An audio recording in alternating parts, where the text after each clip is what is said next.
Oi, gente, chegou a hora do nosso bate-papo. Passei de 50.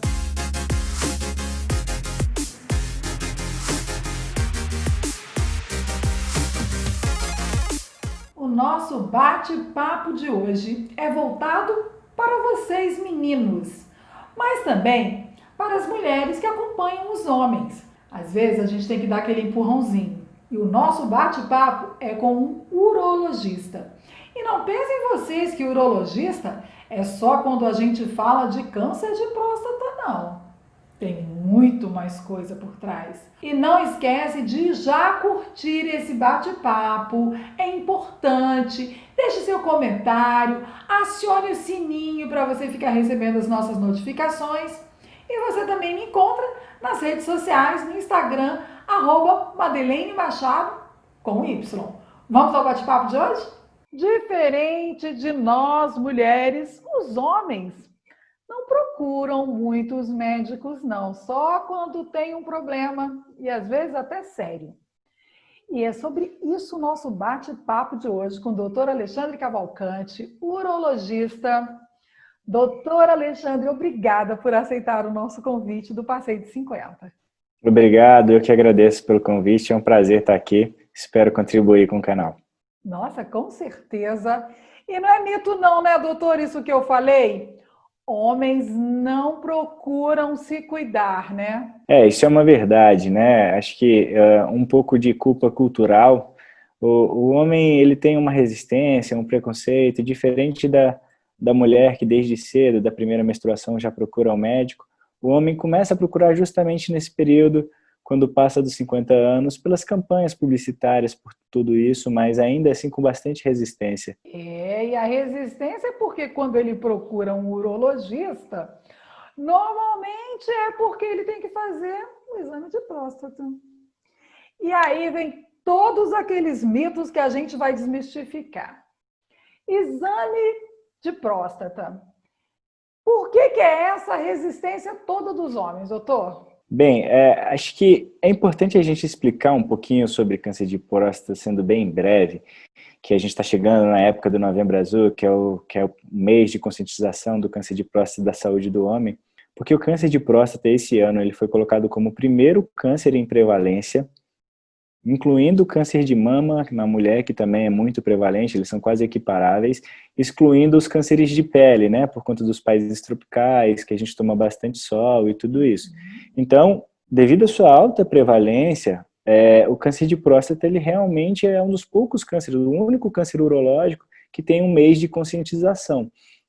É muito importante que o homem entenda a importância do exame de próstata, já que o diagnóstico precoce pode salvar vidas absolutamente, e se você postergar, pode ser mais difícil o controle dessa doença. Excelente, excelente o senhor falar sobre isso.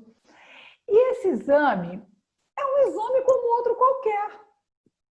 Aí a resistência é porque tem o toque, é porque, não, como assim, eu não vou deixar? O senhor acha que até hoje a gente ainda tem homens, e principalmente os que passaram dos 50, com esse pensamento retrógrado, doutor? Sim, sem dúvida nenhuma, né? A nossa população ainda, infelizmente, ela é um pouco atrasada nesses conceitos, um pouco machista, e acha que um exame simples como esse vai ferir a masculinidade do homem, quando absolutamente isso não acontece, né? A gente costuma dizer que a mulher tem um papel fundamental, porque ela que puxa a orelha do marido e leva ao médico nessa idade.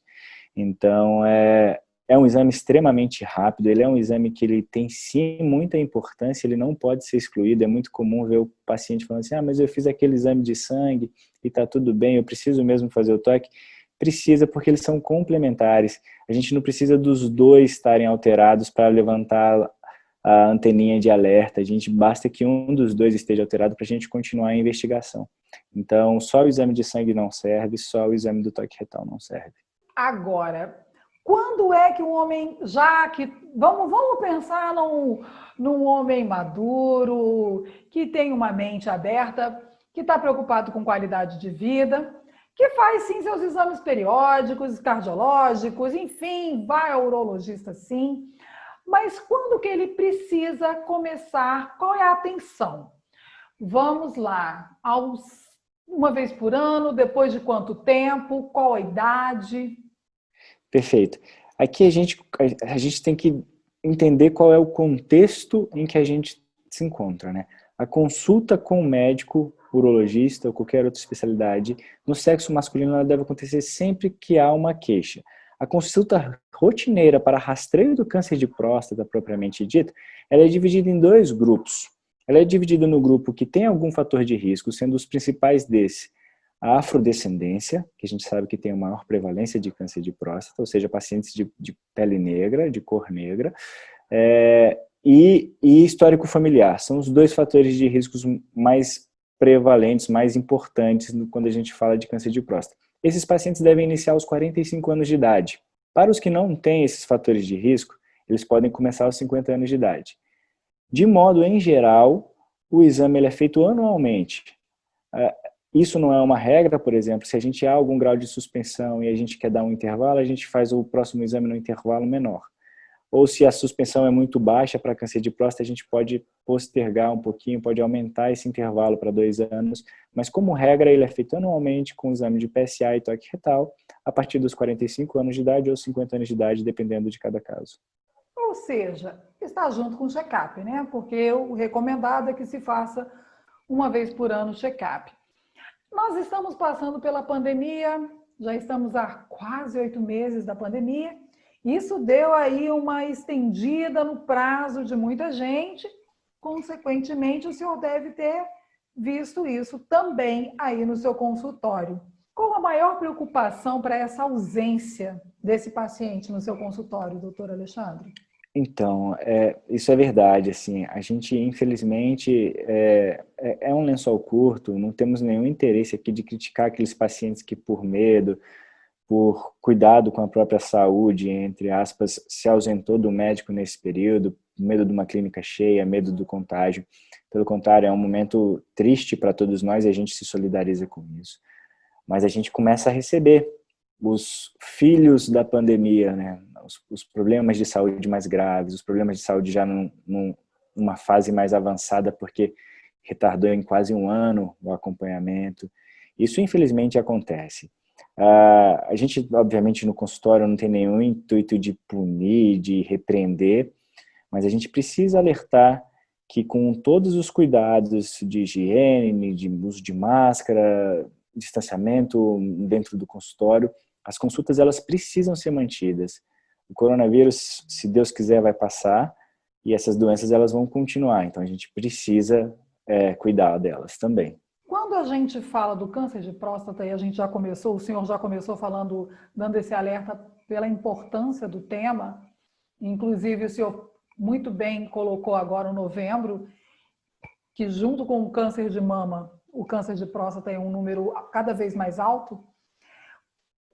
Quando o homem vai a uma consulta e ali é visto que tem alguma anomalia, quais são os procedimentos? Focando em próstata, então, fazendo o exame do PSA e do toque retal, um ou ambos alterados, a gente precisa continuar com a investigação, certo?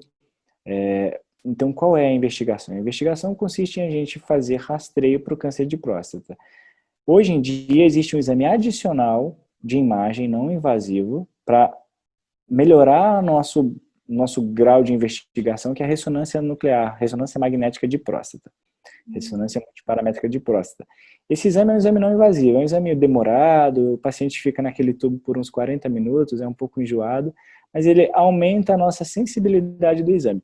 O exame confirmatório para câncer de próstata é a biópsia de próstata. Então ela é feita através do paciente sedado, tira-se alguns fragmentos da próstata e depois é feita a análise no microscópio para dizer se tem ou não tem tecido maligno naquela amostra. Já falamos bastante aqui do câncer de próstata, que é um assunto sério, mas o urologista ele não só investiga a próstata.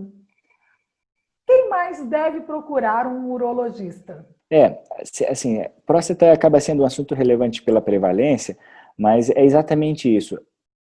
O homem, ele fica ausente do médico durante a maior parte de sua vida, e ele procura o médico justamente nessa faixa dos 50, um pouquinho mais para frente, por alguns motivos. O primeiro a gente já falou bastante, que é sobre o câncer de próstata.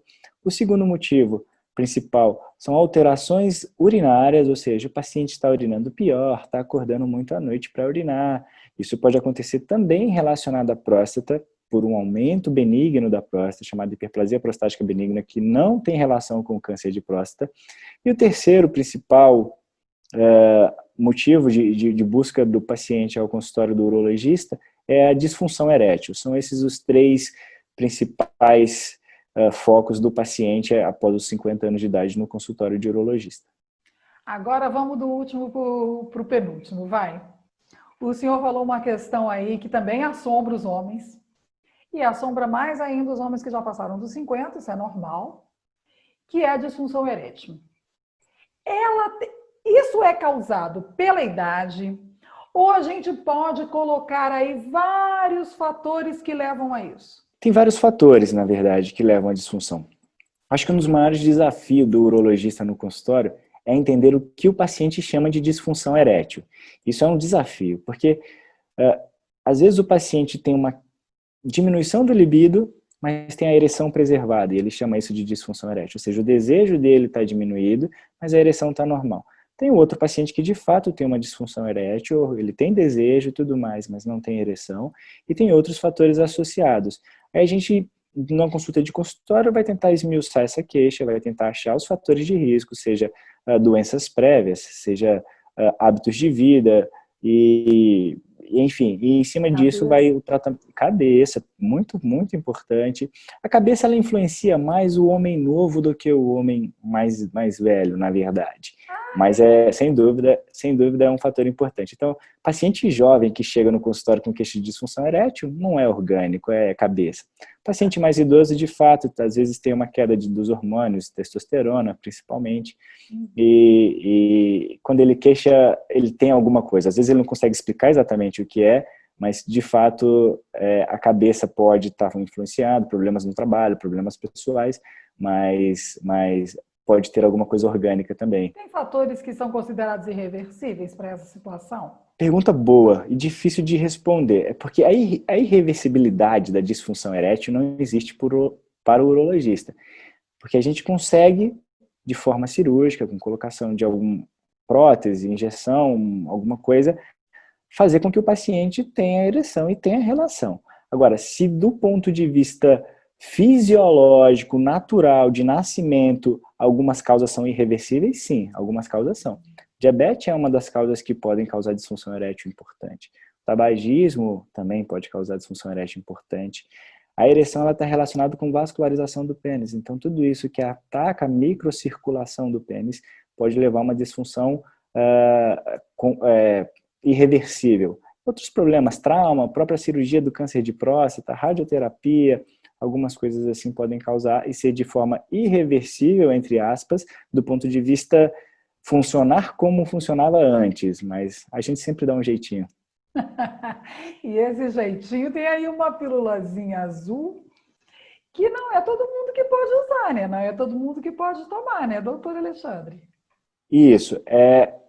Essa medicação, né, as medicações para melhorar o desempenho sexual dos pacientes, ela foi inventada na década de 90, se não me engano, e é uma medicação que nessa década de 90 ela foi a medicação mais vendida. Tamanha a importância que o homem dá à atividade sexual, à relação sexual. Ela pode ter alguns efeitos colaterais menores, alguns efeitos colaterais maiores. Entre os efeitos colaterais menores, dor de cabeça, palpitação, o rosto vermelho, né, que a gente chama de rubor facial.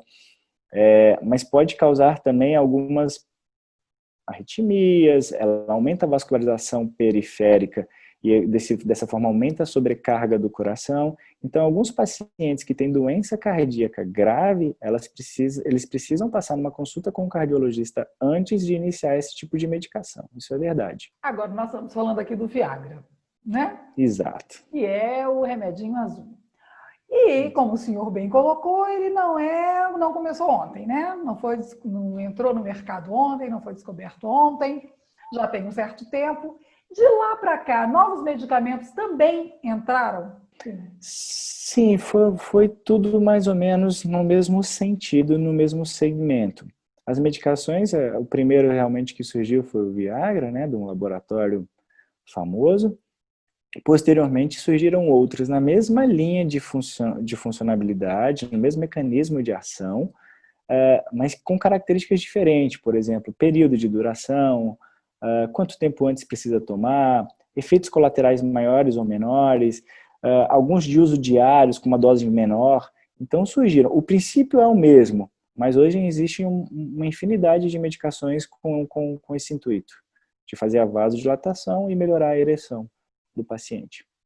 Doutor, quando a gente fala de fecundação, de gravidez, no caso para a mulher, é claro que, né, se for do método de homem e mulher, a gente precisa de avaliar aí os dois que fazem parte dessa Perfeito. fecundação. No caso do homem, o que pode impedir que o homem tenha o número... Aí vem a pergunta também. O que conta? É o número de espermatozoides? É a qualidade? Quando a gente fala de fecundar um óvulo, a gente está falando exatamente com relação ao homem, exatamente o quê? Existe uma porção, assim, inúmeros fatores que podem influenciar na infertilidade. A gente considera infertilidade conjugal quando o casal está tentando ter gravidez de método normal por um ano sem sucesso.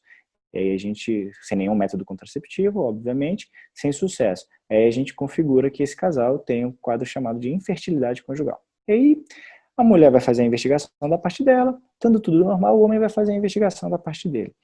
Com relação, o principal motivo é realmente a alteração na espermatogênese, ou seja, na formação de espermatozoide.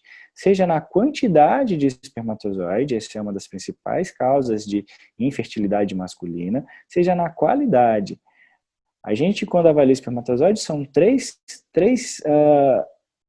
principais avaliações que a gente faz. É a quantidade, como eu disse, é a principal causa de infertilidade. A, a forma do espermatozoide, então ele precisa ter uma forma normal, formada pela cabeça, pela cauda. Não adianta nascer para o espermatozoide sem cauda, que ele não vai conseguir, entre aspas, nadar até o óvulo.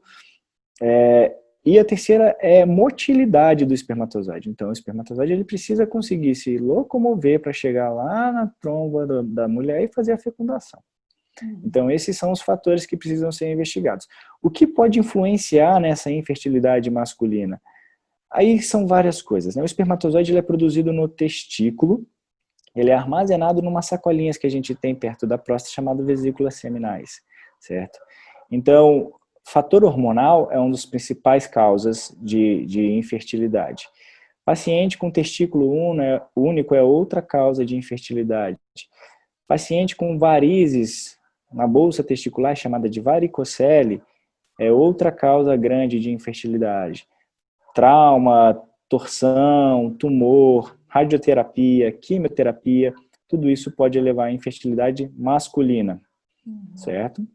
Então, eu acho que a investigação da infertilidade, ela vai desde um perfil hormonal, para saber se o paciente não tem alguma disfunção hormonal, quanto à análise qualitativa e quantitativa do espermatozoide.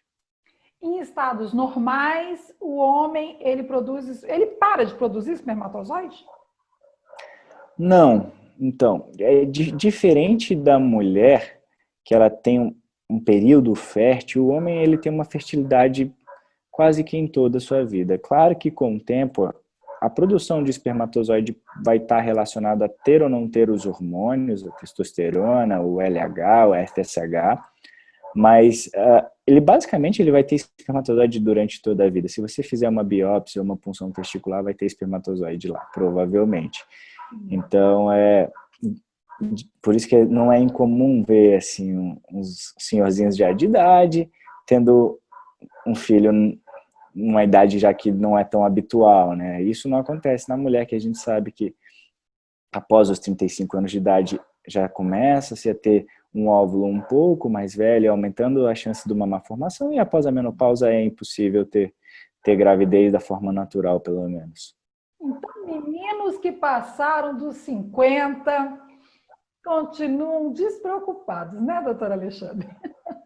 continuam perigosos. Continuam Agora, me esses. conta aqui, mas tem também os meninos que querem continuar perigosos, mas não querem ter mais filhos. E aí, quais são as opções?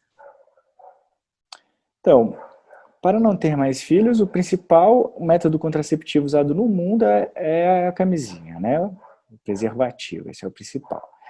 A gente sabe que muita gente não se adapta ao uso regular da camisinha, é um método muito importante para a prevenção de doenças sexualmente transmissíveis, mas um pouco desconfortável para uso, principalmente numa vida conjugal, em que tem uma frequência de relação sexual maior, uma intimidade muito boa com a esposa e tal, tudo isso. Tirando o anticoncepcional, vem os métodos femininos, né, DIU, anticoncepcional oral, tudo isso, e os métodos cirúrgicos. E aí tem a parte feminina, a laqueadura, quanto a vasectomia, no caso dos homens, que é uma cirurgia de menor porte quando comparado com a laqueadura, feita normalmente em regime de hospital dia, ou seja, o paciente recebe alta no mesmo dia, vai para casa, dá para fazer até com anestesia local. Quando possível, a gente faz uma sedação, porque é uma área muito sensível, o homem às vezes fica agitado, se mexe bastante, então, se possível, fazer uma sedação, anestesia local, e o paciente recebe alta no mesmo dia para se recuperar em casa. Agora, é outro monstro também, né? Porque a gente falou do primeiro monstro, que é o câncer de próstata, que é o exame.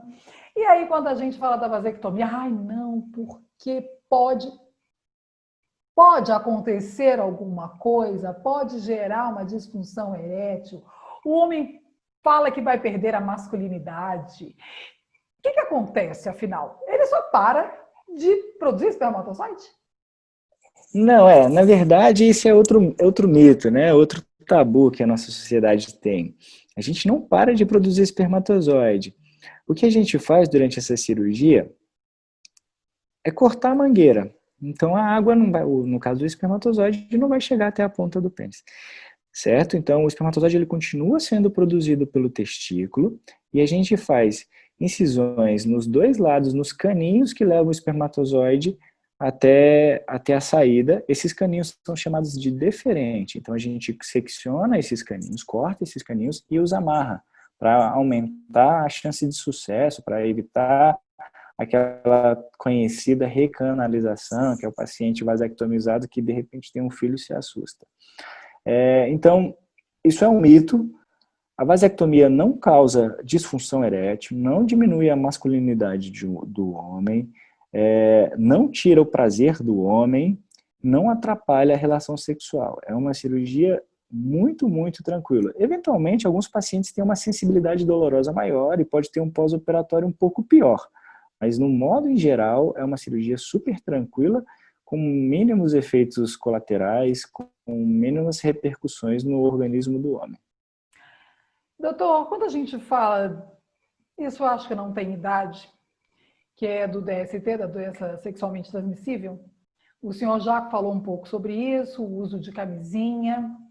Essa atenção, ela não tem que ser só do homem, ela tem que ser do homem e da mulher também. Mas, quando a gente fala da questão do DST para o homem, qual a maior incidência que o senhor recebe?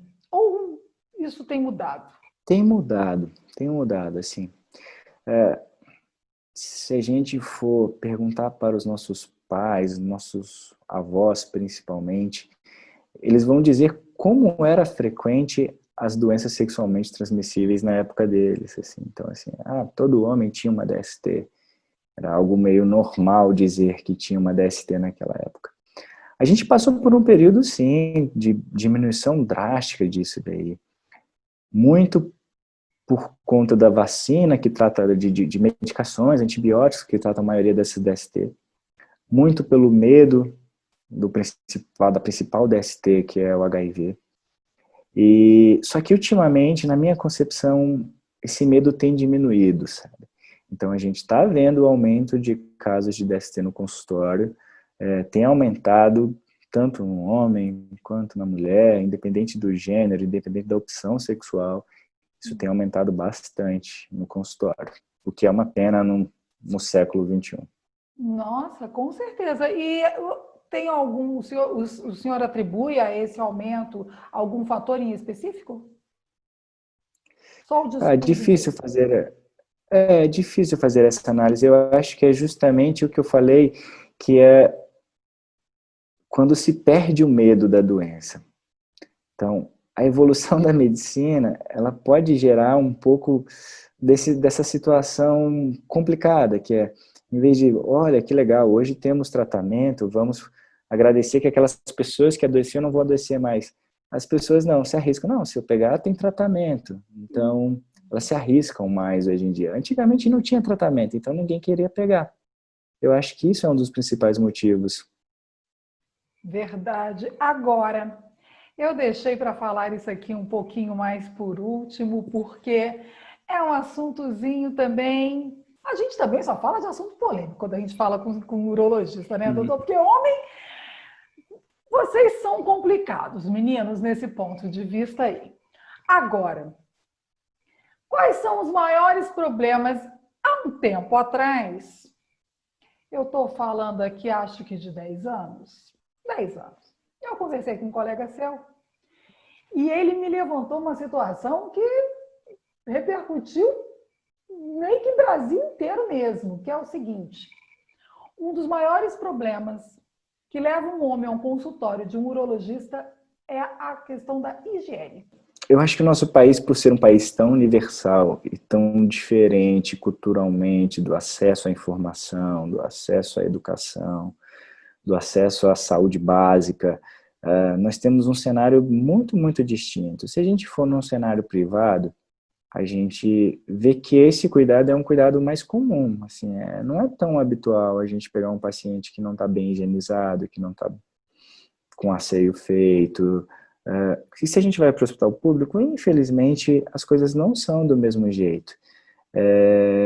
Tem um pouco da educação, tem um pouco, né, o pai ensinar o filho a fazer higienização, e isso é passado, não tem jeito.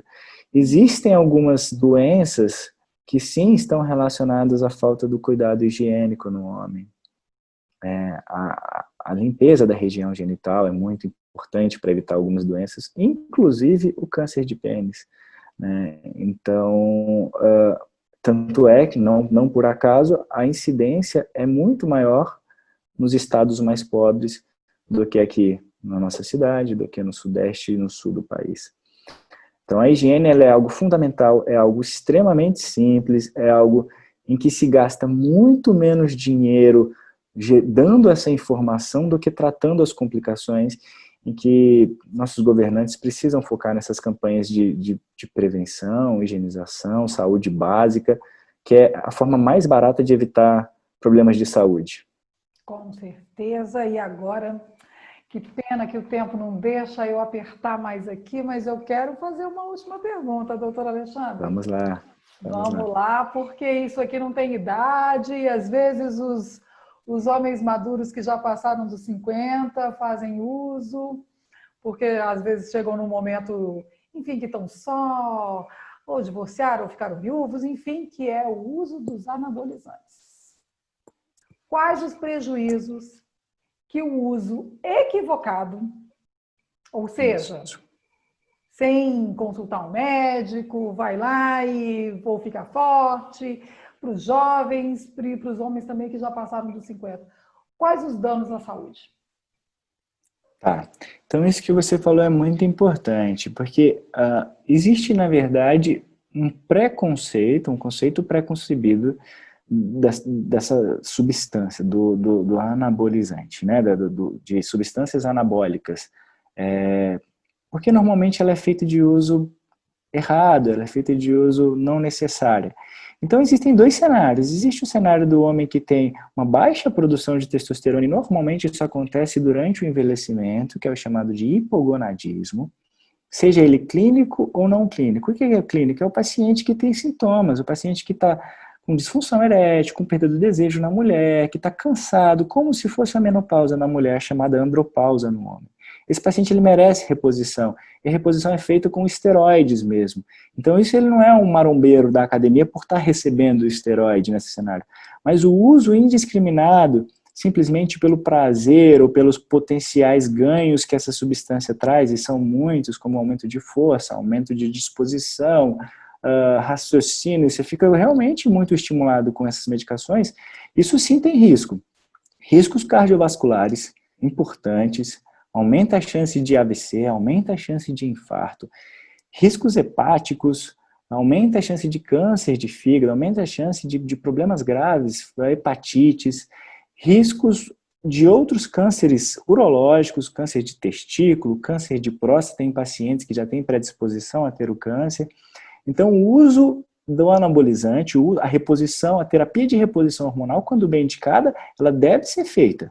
Agora, quando não indicada, quando visa somente ganho estético, acho que não é bom fazer o uso dessa medicação, colocando na balança os riscos e benefícios. Essa é a minha concepção.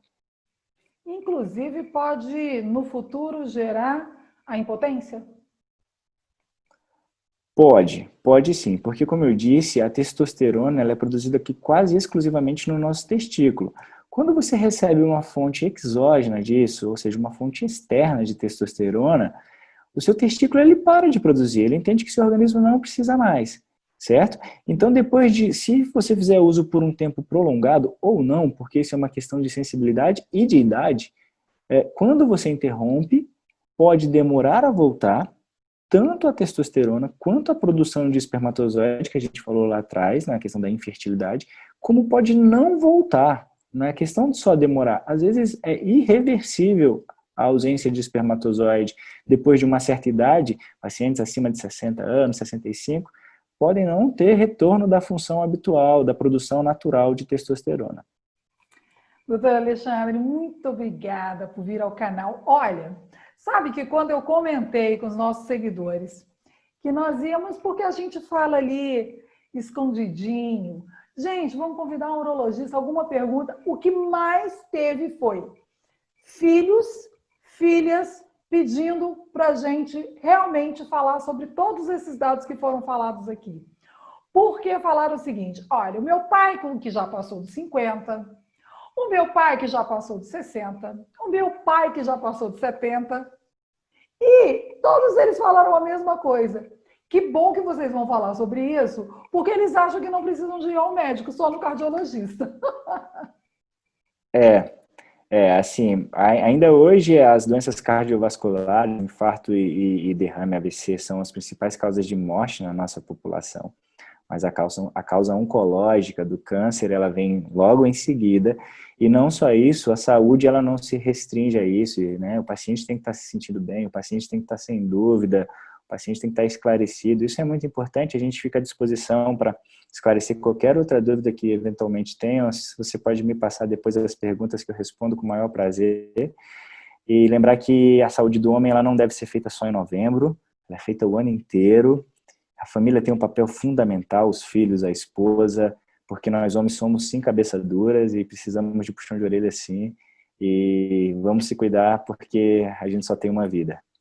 Com essa simpatia toda, meninos, vocês não precisam mais ficar aí todos constrangidos, com medinho de ir ao médico. O senhor atende em Brasília, né, doutora Alexandre? Sim, eu atendo em Brasília. Perto de todos vocês. Exato, fico à disposição para o que precisarem. Obrigada, doutor. Foi um prazer recebê-lo aqui no canal. Excelentes esclarecimentos. Muito obrigada por ter vindo.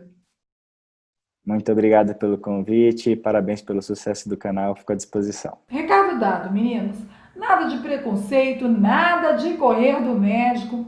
Depois dos 50, vamos dar atenção para a saúde, pelo menos uma vez por ano, ir ao médico, não só ao cardiologista, mas ao urologista também. E se você ainda não está seguindo o nosso canal e não fez isso lá no comecinho do nosso bate-papo, faça isso agora. Ainda dá tempo, é claro, e convide todo mundo para vir junto com você fazer um mundo melhor, cheio de bate-papo delicioso, como esse que a gente teve com o Dr. Alexandre Cavalcante.